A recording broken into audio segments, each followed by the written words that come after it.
Welcome to Black Law, my YouTube channel, and today I will be interviewing Shani Akilah, the author of For Such a Time as This. This is the hardback copy, but could you grace us with the period? Look how beautiful she is. So, Shani, could you please introduce yourself, give people an insight into who you are, and in your own words, a summary of what the book is about? Amazing. Well, thank you so much for having me. My name is Shani Akilah. I'm a writer, screenwriter, and book influencer, although I haven't really been doing any book influencing recently. We need you. And I'm from South London. And For Such Time as This is my first book. It's a short story collection set during the pandemic year, so 2020 to 2022. And it essentially explores Black love, friendship, and community. There's 13 stories. All of the characters are connected in some way, and I explore themes such as dating whilst having the sickle cell trait, being what I like to call a serial bridesmaid, inspired by like personal experience, being a Black woman in the workplace, particularly at the height of the pandemic, Black male mental health and friendship, intergenerational relationships, particularly with the Windrush generation. And a lot of the stories are set or make reference to Woolwich, Southeast London, which is where I'm from.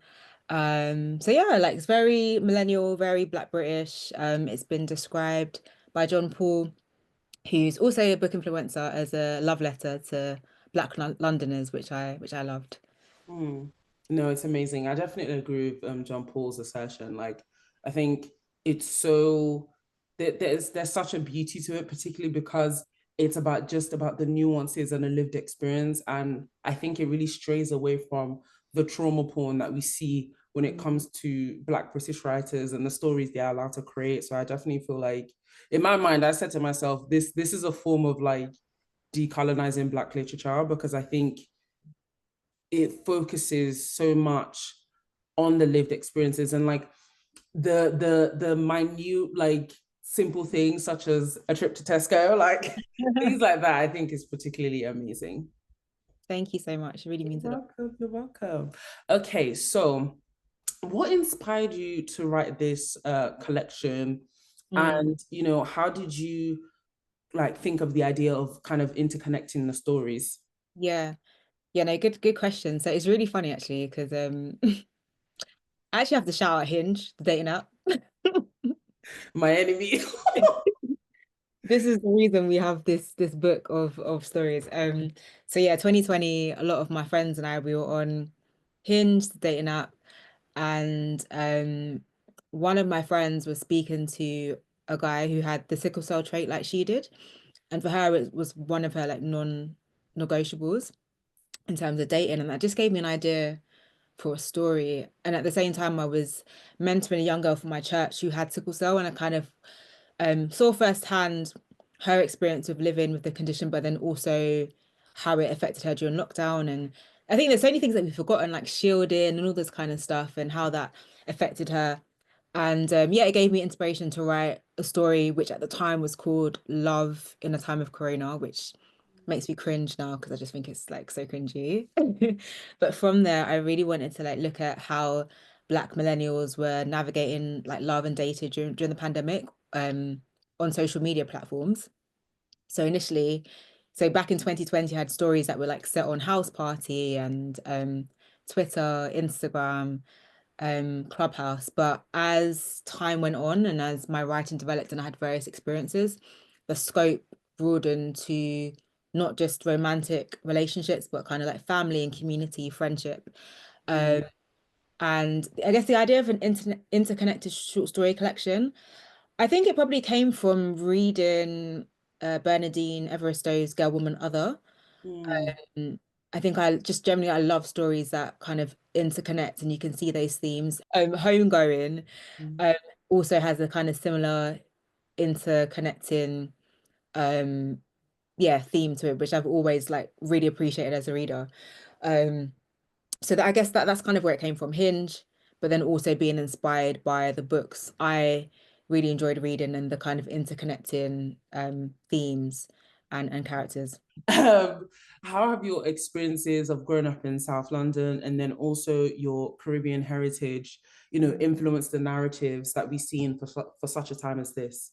Yeah, so I mean, I think I've grown up in a Caribbean household, but I think our culture is probably more like Black British Caribbean.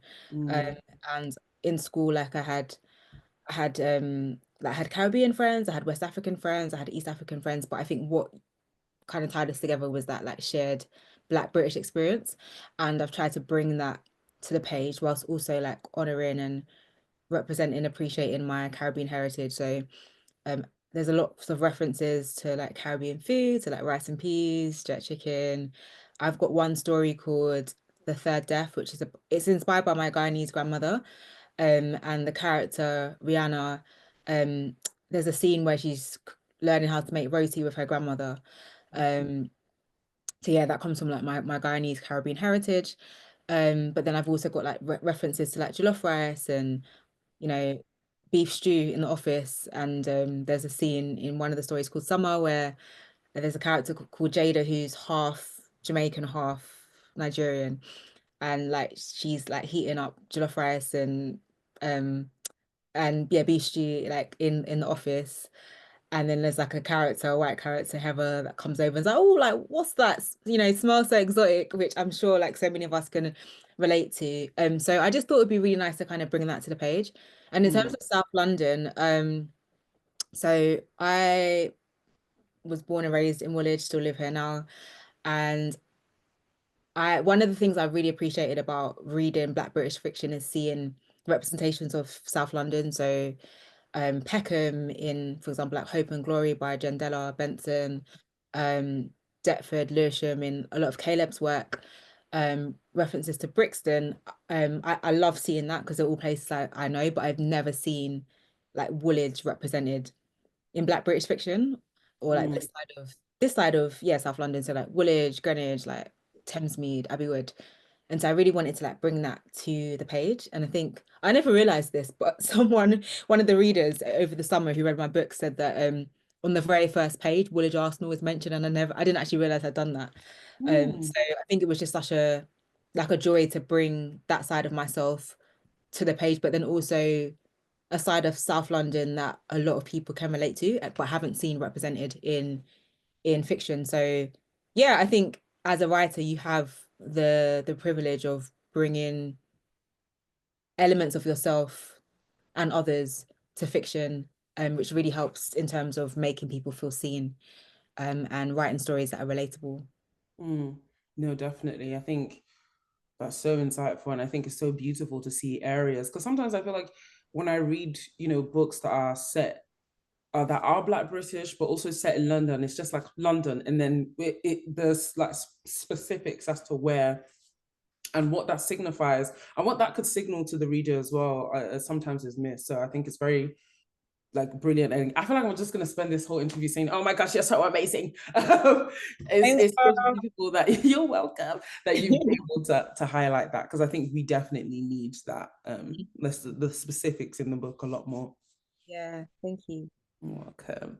Okay, so we're gonna move on to themes and characters, and you explore various themes, and I think one of the ones we saw was mental health, but then also like physical health as well, in terms of exploring, sickle cell disease within the Black community. Kind of like what prompted you or pushed you to explore these themes?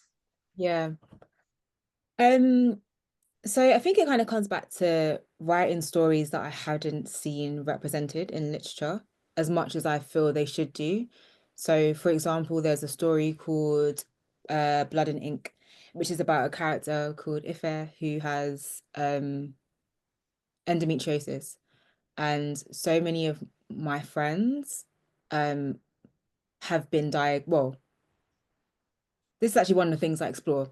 They've had bad periods growing up, often, told by doctors to go on the pill without addressing the underlying causes. And it's such a common story, particularly with Black women. And I'd never seen that represented on the page. I think it was like in lockdown, I saw someone tweet about um like living with endometriosis and how much it had affected her life. And I'd never seen that like portrayed before in fiction, but particularly Black British fiction. Mm, Even though I don't have the condition, so many of my friends, even over the last few years, have been diagnosed with endometriosis, but it's kind of come up through like pregnancy or like infertility, all these kind of things. And so it's a story that I really wanted to kind of shed light on. Similar to sickle cell, it's a condition that affects so many people in African and Caribbean communities. And it was amazing to see Supercell on Netflix last year and just like raising awareness of it. But again, I really wanted to kind of shed light on that. And then I guess in terms of mental health, I think it's still very much like a taboo topic in like a number of Black communities. And I just wanted to kind of shed light on that, but particularly from like a Black men's perspective, but also like the intergenerational like lens of like how it impacts like fathers and then how that can be like passed down and just the pressures of like societal pressures of like being a man and toxic masculinity, all these kind of things and how that affects communities. So yeah, it was just something that I was really passionate about showing, not necessarily from my own experience, but from the experiences of others, for sure. Mm. So each character faced unique challenges from workplace racism to personal loss. How did you approach developing these characters with such authenticity, depth, and like just ensuring that the nuance was present in these issues? Yeah, so I think so I would say like the main story in the collection is the title story, so for such a time as this. Um, and that is very much inspired by an experience I had in the workplace. Mm, And I actually wrote that story initially as like a act of therapy, just kind of processing what I'd been through. And that's one of the stories that's written in the second person. So the collection has a number of stories. Like I experiment in voice. So some of them are written in first person, some in the second, and some in the third. I think mm, people are most used to stories written in first person, so I, or third person, he, she, they. But I read Open Water by Caleb Azuma Nelson, I think in 2021. Um, and I think that's when it's published. And I'd never read a story before that had been written in the second person. And I just found it a really like beautiful piece of art. Like Caleb's writing is literally like art. It's every mm, time I read his work, I'm just like, you are phenomenal.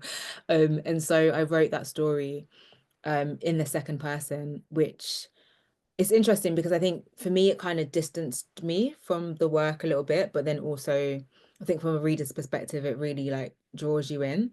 mm, I think given it was very much, I guess that story is probably about like 80% true, I was able to kind of bring that authenticity to it. And I think in a lot of the stories, actually, I am drawing from like elements of like lived experience. So relationships explored, for example, with uh grandparents and grandchildren has been inspired by like my personal relationships with friends as well, and just kind of that feeling of sisterhood.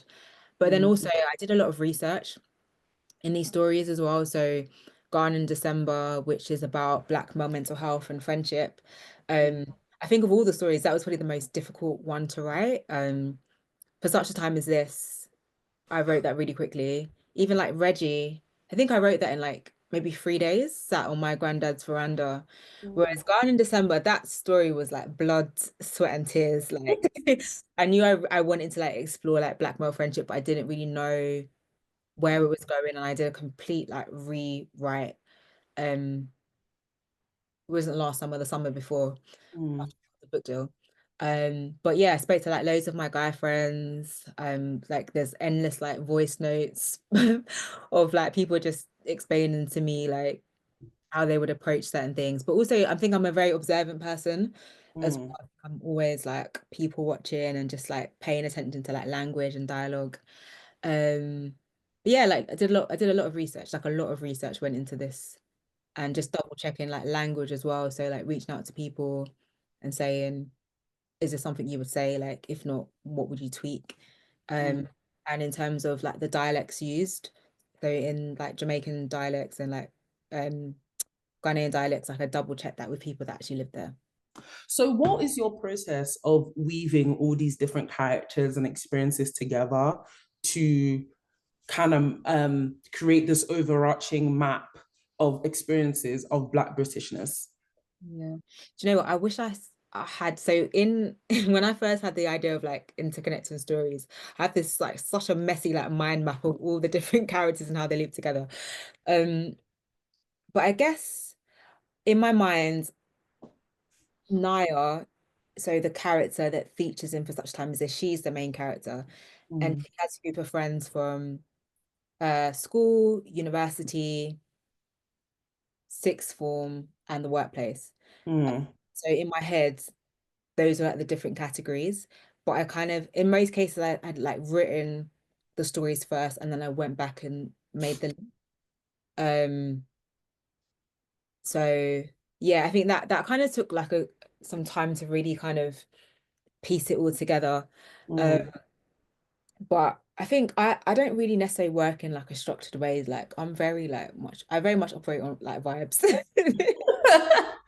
I've got like a lot of author friends that will like have their character development like documents, character profiles, like their Uh, I do not write like that. I think for me, what I do is just I just allow the time. So I wrote this book when I had a full-time job and I kind of it was in the pandemic, so like I changed my hours slightly to start work at 10. So I'd wake up at 5, like have my like prayer, devotion, reading my Bible in the morning, and then I would read for an hour and then I'd write for 2 hours.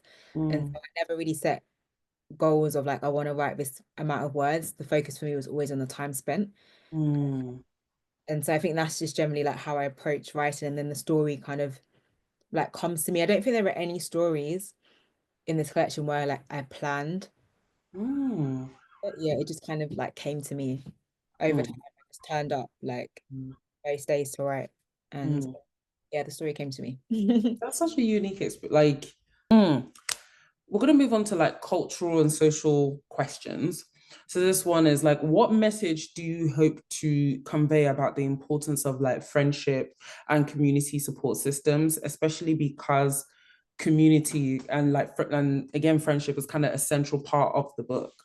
Yeah.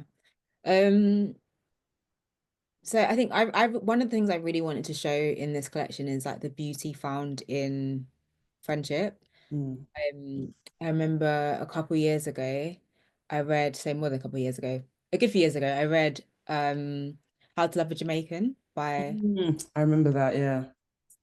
and I love that short story collection. And one of there's a line that was said by a character that has literally always stuck with me.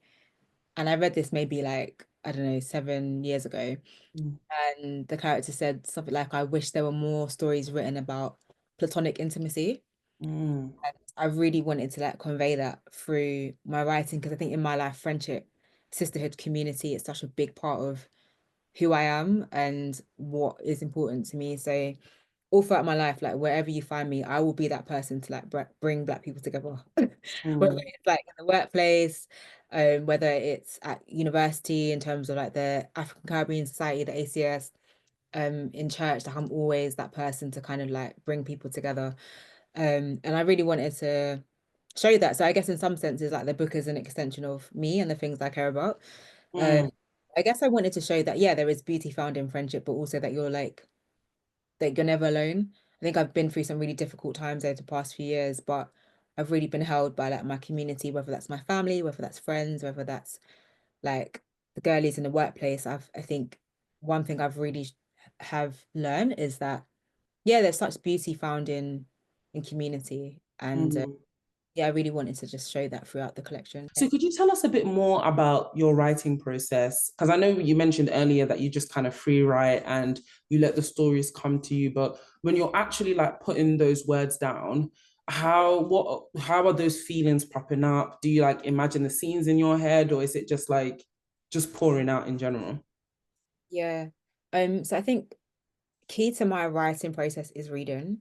Mm, So I generally read before I write. I know like authors have different views on this. Like um Tia Williams did an event that I went to a couple months ago, and she said that she can't read like authors in her genre while she's working on a book. mm, But I find it inspiring actually. So um I've recently so I'm really trying to develop more of like a kind of lyrical prose style. And so Mm. before I write, I actually read quite a lot of poetry just to kind Mm. of that space. And I find it really helps me. About 2 years ago, I started doing morning pages, which I don't know if you've heard of. Oh yeah, I do morning pages as well. Okay, Chef's kiss. amazing. Yeah, so morning pages is basically like the idea that you write 3 pages of longhand kind of stream of consciousness. Is that you yeah, just kind of like get so that threw me off a little bit. So It's okay. It's okay. uh, yeah, so the idea of morning pages is that you write 3 pages of like longhand free flow like stream of consciousness, whatever comes to mind to kind of creatively unblock you. I don't write, I actually type. So I generally do like 15 minutes of morning pages. And often a lot of my morning pages are like just me getting things out of my head. So it's often like a to-do list of I need to do this today. And I think it helps me to like clarify my thoughts and have a kind of structure for the day. But then Mm. often there were times where I just get like sentences for stories. And that happens to me a lot actually. So I can be out and like it happens to me a lot when I'm driving actually, which is just not helpful because I can't really do anything about it. But I just get ideas for sentences like fully formed. Uh Mm. and yeah, I'm able to like write a story from there. It's really weird how it happens, but I think for me the biggest thing is creating the time and space to write and just like letting the creativity flow. Mm. Yeah. So I don't really like I said, I think writing a novel is slightly different because you kind of do need to get that word count up. Mm. But I don't generally focus on word count. For me, it's more about time spent. Yeah. That's so interesting. So I'm just thinking about what you said with the sentence and going from there. I feel that's so like cool. Like it's so annoying though, because sometimes I can be sleeping and I just get an idea and wakes me up at like 2 a.m. And the thing is, times like that are rare. So Mm. I just have to lean into it. Mm. Like trying to wake up early, I'm like, "Do you know what? I'm in flow. Like I just gotta go with it. Uh, Mm. it happens to me a lot. So like a short trip to Tesco, for example, I had an interaction in Tesco, Mm. gave me an idea for a story, and I literally wrote that story on my notes app sitting in Tesco car park in Woolwich. The notes app. The notes app. So I have a lot of stories that start in notes on Mm. um Mm. yeah, I don't generally again I know like different writers have different processes for this, but I generally don't handwrite. I type. But Mm. what I do handwrite is like I do like brainstorming and like ma mind mapping with my notebook. Mm. Again, it's like very like chaotic. I normally use notebooks with lines, but I realized this year that the lines, I think it's too, I feel too constricted. So after this notebook is finished, I'm gonna go to like a blank. Blank page, yeah. Mm. No, that Yeah. sounds sick. Okay, thank you so much for that insight into your craft. And I hope that people who are watching, if you're a writer as well, you can get nuggets from hearing Shani, delve into this. And we're coming towards the end now. So could you give us some insight into this new project? What can you tell us? So again, my mind is chaotic. I have so many story ideas, Mm. but I've given myself a deadline to finish what will be my first novel. Mm. So yeah, it's very like again, Black British. This one isn't solely like London centric. Mm. There's parts that will be set in hopefully Manchester, Leeds, Mm. and I think the focus is still very much like Black communities in those areas. Um, Mm. an international element as well. Mm. There's like a sports angle as well. I won't like Oh, okay. much, but yeah, still like the same kind of themes of like friendship or family, of intergenerational relationships, but then also like dealing with more, yeah, like difficult topics like Mm. mental health and uh, Mm. yeah, medical stuff. Mm. Yeah, I don't want to give too much away because Oh it no, no, no, yes. That's why I'm like, I'm gonna let you say whatever feels comfortable. I think Like I don't know about anybody else, but for me, I'm definitely excited to see what your next project is. I always love it when I come across, a debut author because this is your debut Yeah, collection, this is. and to see like how they evolve and grow in the stories they're telling over a span of time, it's always lovely to see. I think even for me, like I got into Onion Wambinelli, I read Someday Maybe, and then as Allow Me to Introduce Myself came out, I read that as well. So it's like seeing the changes, the differences between the stories, and then you're like, oh, which project is next? I think it's so cool. And I think are you like officially now like, do you feel more comfortable to be like, okay, now I'm a writer, like, because I feel like some authors are like, oh no, I wouldn't call myself a writer like fully as my single title. You know what? Like my thinking on that changed from when I think it was Nikesh Shukla who's Mm, he edited The Good Immigrant, uh, mm, which is like an anthology of different stories. And I went to a workshop of his, I think in the pandemic, and I think it was his workshop. He said something like, "There's no such thing as a aspiring writer. If you're writing, you are a writer." mm, That always like stuck with me.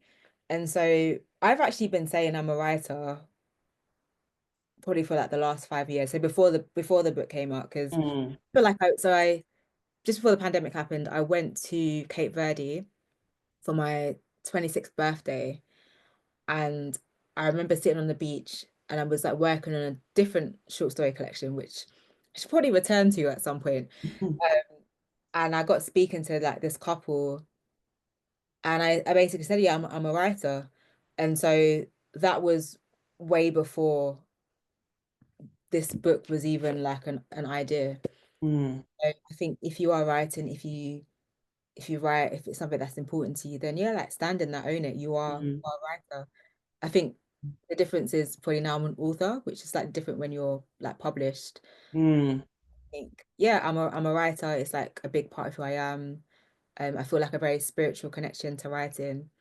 And I think for me now, like last year was like a crazy year with like my book tour and just being like thrust into the public. yeah.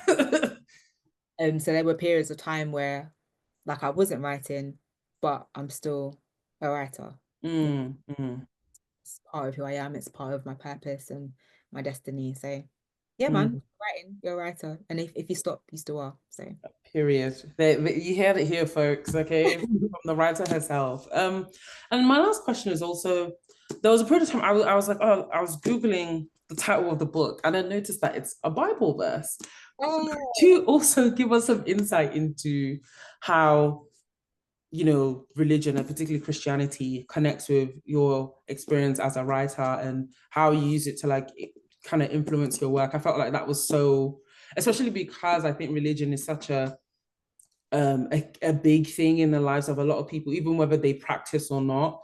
I think yeah, a lot of parents imbued either Islam or Christianity as like a moral yeah. guidance for a lot of us. So to hear like your experience from that would be nice. So yeah, I'm a Christian. Grew up in church, Caribbean Pentecostal church, and I think that had such an impact on me. I kind of believe to it a little bit, just in terms of church being a space to develop your talents and your gifting. So a lot of people I know like learnt their craft in church, whether that's music or singing or public speaking, and just even like for me, I remember in the days before like kids had tablets in services, we were told to take notes. And Mm, um I think yeah, that had like a big impact on my journey as a writer and like being studious and all these kind of things. I think public speaking, um all the plays that we did in church and like reading Bible scriptures and like Bible challenges and my God, mm, all those kind of things, like it had such an impact on me and so many other young people that I know who grew up in church, even if they've left as well. mm, So I've got friends with, people who are like really big on YouTube and are content creators and they're not in church, they're not in the faith anymore, but that grounded had such a big impact on their lives. mm. I think I didn't set out to, I wouldn't say that I'm a Christian fiction writer. There is a Yeah, no, particular, I wouldn't, yeah, say that. Yeah. but I think I write from a place of authenticity, and in the same way like South London shows up in the book, in the same way that my Caribbean heritage shows up in the book, elements of my faith show up in the book as well. And so Mm, but I really wanted to like show characters that are like just not weird, for example, because I've got like a lot of Christian friends who are like the coolest people I know, and I feel like you don't often see that in fiction. mm, Uh, mm, so I didn't go out of my way to be like, okay, I'm gonna put Christian characters in the book. It just kind of happened. mm, mm, Characters who like struggle with faith in the book, but still appreciate elements of like, I don't know, like connection to like a higher power, for example, or like the power of community. But I guess the title, For Such a Time as This, it is a direct reference to Esther 4:14. mm, And the character Naya in the story um really resonates with that scripture. mm. And it's like linked with the work that she does in the workplace, but also like her wider um I guess purpose of writing, which is very much inspired by my journey. And so yeah, people who get it. Okay, guys, we're coming towards the end now. Thank you so much for watching. Please make sure you go out and grab your paperback copy of For Such a Time as This. I read it last year, absolutely amazing, like brilliant, tens across the board. Shani, please, do you have any final comments or remarks for the people? Well, thank you so much for having me. It's been a great discussion. So yeah, For Such Time as This, paperback is out on the 8th of May. Mm-hmm. It also has a new section actually. Uh, it's got book club questions at the back. So for all the book club girlies and guys, yeah, I added that in because book clubs are there's a book club theme in the book. Mm-hmm. And there's also a QR code to the playlist as well, which was created by my wonderful friend Akil Henry. So yeah, it's it's a fun little summer situation if you're down. Mm-hmm. I think definitely this is it's a cute, insightful, a very intimate and beautiful, beautiful read for the summer, honestly. So make sure you guys grab your copy and thank you very much for talking. Thanks for having me.